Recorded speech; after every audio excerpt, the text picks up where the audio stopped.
কোথায় আমার বেটু? বেটু কোথায়? ওরে বাবা রে, আগে আগে গাড়ির দিকে যাবে, ব্যাগের দিকে বলছি, গাড়ির দিকে যাবে না বেটু। হ্যাঁ, আগে গাড়িটা চেক করবে, চেক করে বুঝতে পারবে যে মা কোথায় গেছিল। এই হচ্ছে আমার ছেলে। এই হিসুন হয়ে গেল, যেটা আমার মায়ের গাড়ি, হিসুন করে দিল।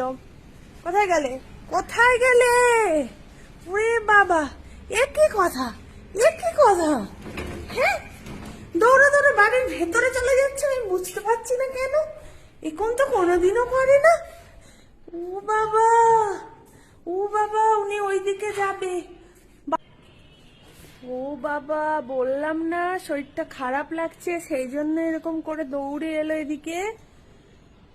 ওই যে দেখুন ঘাস খাচ্ছে,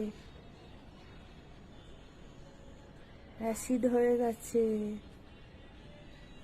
অনেক দিন পরে ঘাস খাচ্ছে, কিন্তু এতদিন কিন্তু ঘাস খায়নি, প্রায় 1 মাস মতো। ওষুধ খেয়ে ভালোই ছিল, আজকে আবার ঘাস খাচ্ছে। আচ্ছা বাবা, গ্যাসের ওষুধ খাই দিয়ে আসো, আসো গ্যাসের ওষুধ খাই দিয়ে ঠিক হয়ে যাবে। বেটু, ঘাস খেয়ে যতক্ষণ না বমি করছে ততক্ষণ শান্তি নেই, বমি করলে তখন পেটটা আবার ঠিক হয়ে যায়। ও বাবা, কোথায় চলে